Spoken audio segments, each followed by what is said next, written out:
Luc est avec nous pour nous parler de cette sixième fête de la nature à la Sylve. Alors, ça se trouve où exactement la Sylve et c'est quoi?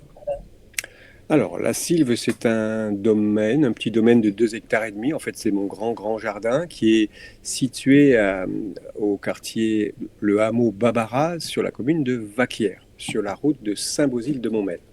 Donc, quand on vient de Fontanès, par exemple, c'est avant d'arriver au village proprement dit de Vacquières. D'accord, et c'est C'est un grand refuge, ligue de protection des oiseaux. d'accord, c'est un refuge biodiversité. Biodiversité, c'est ça. C'est pas D'accord. uniquement que les oiseaux, en effet. C'est une association qui a 120 ans à peu près et qui s'occupait des oiseaux initialement, mais maintenant elle a élargi son cadre à l'ensemble de la biodiversité. D'accord. Et donc, je vois que c'est la sixième fête de la nature que tu organises. Ça veut dire que, bon, il y en a eu cinq autres avant. Ça veut dire que ça a rencontré son petit succès. On peut dire ça sans fausse modestie. Il y a eu des hauts et des bas, évidemment, mais il y a eu un record d'affluence une année, je n'ai pas mémorisé le chiffre, mais plus de 150 personnes. Donc, en effet, ça peut avoir un succès. Et puis, même s'il n'y a pas grand monde, les gens qui viennent repartent à 99% très satisfaits. Et le lieu se prête à une certaine intimité. Ça n'est pas Disneyland et c'est une réserve naturelle. Et donc, il va falloir à un moment donné gérer l'afflux éventuel. Pour l'instant, ça va, mais c'est vrai qu'on peut considérer qu'il y a un risque potentiel s'il y a trop de monde. Mais pour l'instant, ça va. Pour l'instant, tout se passe bien dans le meilleur des mondes. La majorité des gens qui viennent à cette fête du printemps, c'est Ouais. pourquoi? C'est pour échanger avec certains exposants, c'est pour être dans ce magnifique jardin, on va dire ça comme ça. Mhm. Alors magnifique, restons quand même modestes. Là aussi, j'entretiens, entre guillemets, j'entretiens une garrigue boisée.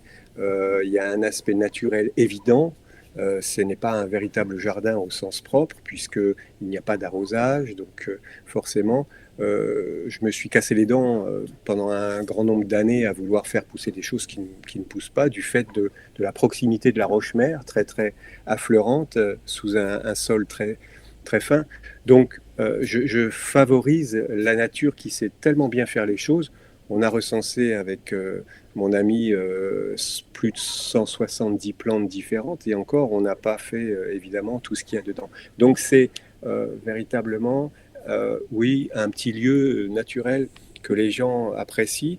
Donc, parce que mon appel, c'est plutôt côté ornithologie, évidemment, parce qu'il y a pas mal de nichoirs et des oiseaux qui fréquentent énormément le site. Mais il y a un cadre de verdure qui fait que les gens prennent plaisir à rester assez longtemps en général. Alors, les exposants, il y en a très peu. Il y a un stand de la LPO, évidemment. Cette année, il va y avoir une innovation avec un stand de bois tourné d'un ami. Donc, on reste un peu dans les bioressources. Mhm. Mais il va y avoir aussi une œuvre d'art qui s'invite sur le tard, mais ça c'est la surprise. Et voilà. Donc il y a combien de stands à peu près pour que les gens puissent un petit peu Alors, s'y retrouver? Alors on l'a bien entendu, la LPO sera présente bien sûr sur place. voilà. Donc il y a un stand. Alors il y a des stands qui sont présents avec pourquoi pas forcément une animation autour, c'est-à-dire que ça peut être soit une expo, soit des choses à faire en autonomie. Mais il y a des stands d'accueil qui vont permettre, par exemple, de connaître toutes les plantes qui font notre quotidien. Grâce à un chercheur de l'INRA, Franck Cure, qui revient pour la deuxième ou troisième fois. Il aime énormément cet endroit. Et sa passion, c'est même le dimanche, c'est de partager ses connaissances qui me semblent presque infinies sur les plantes et les oiseaux aussi d'ailleurs, puisqu'il a écrit un livre sur les oiseaux de Corse. Enfin bref, tout ça pour dire que ce stand-là, on va tous savoir sur toutes les plantes qui peuplent notre quotidien, avec un jeu de questions-réponses sur une base graphique qu'il a lui-même effectué. On a aussi un stand d'initiation au chant d'oiseaux. Donc, on entend des brefs extraits des chants d'oiseaux. On a un stand qui nous conte l'histoire du martinet, le martinet noir. On va avoir un stand itinérant qui consiste à aller apprendre à connaître les plantes grâce à une ethnobotaniste qui va nous dire un peu ses connaissances par rapport aux plantes locales. On a un stand d'initiation à la vannerie sauvage qui est sur réservation, puisqu'il n'y a que 8 places le matin et 8 places l'après-midi. On a un stand de bois tourné, j'en ai parlé. Et enfin, ah oui, alors nouveauté 2025, un stand de jeux pour petits et grands qui va être co-animé par au moins 5, 6 ou 7 étudiants de la fac de Montpellier qui sont passionnés par la nature. Et parmi ces étudiants, j'ai même des anciens élèves que j'ai réussi à passionner aussi pour ça. Voilà un peu le menu. Et il y a encore des stands qui peuvent se rajouter ou pas? Alors, évidemment, on peut toujours imaginer des ajustements de dernière minute. L'espace n'est pas infini non plus. Il s'agit d'être totalement en raccord avec l'esprit non commercial, puisque tout est absolument gratuit. L'entrée est gratuite, mais la sortie est gratuite aussi.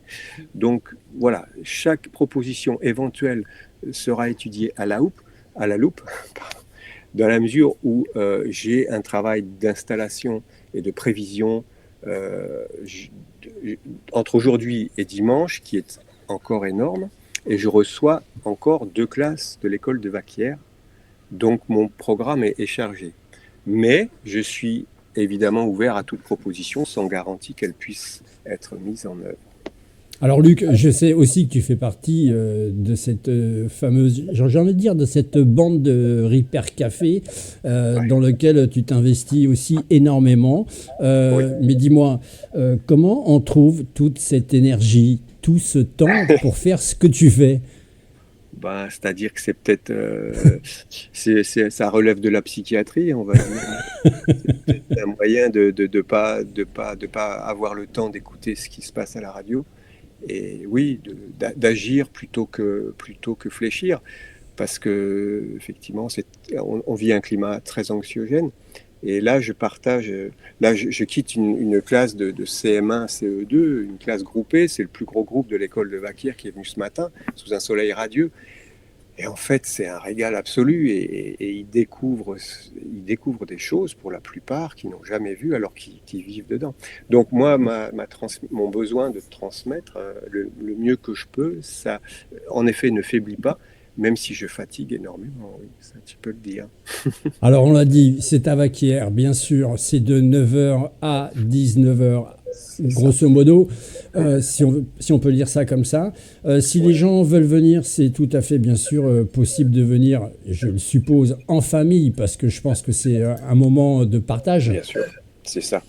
C'est ça l'idée, en famille, avec les amis. Il y a des gens qui disent: ah, je peux pas venir, j'ai l'anniversaire de ma fille, ma tante, etc. Mais bon, de 9 h à 19 h, vous pouvez aussi avoir un créneau pour amener les gens qui ont leur anniversaire. Enfin voilà, tout ça pour dire que, évidemment, c'est ouvert à tous.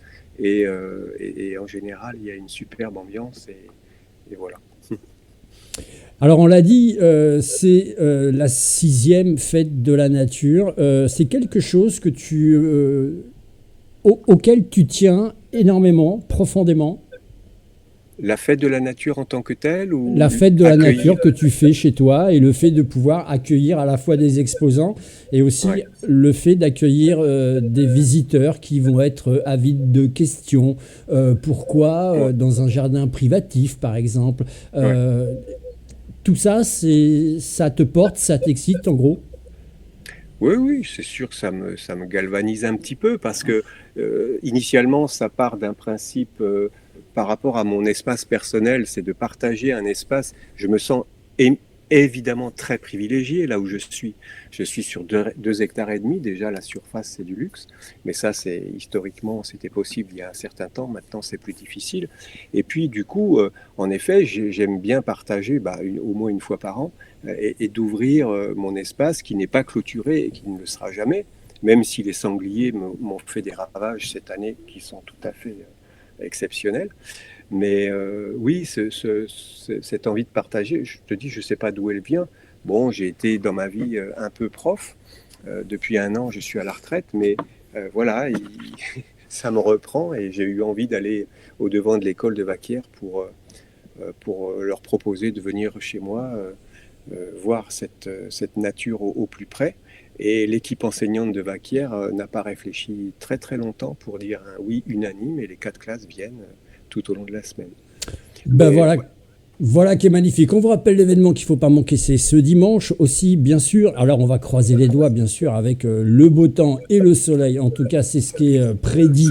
Donc comme ça, je pense que ça va être bien. C'est la 6e fête de la nature.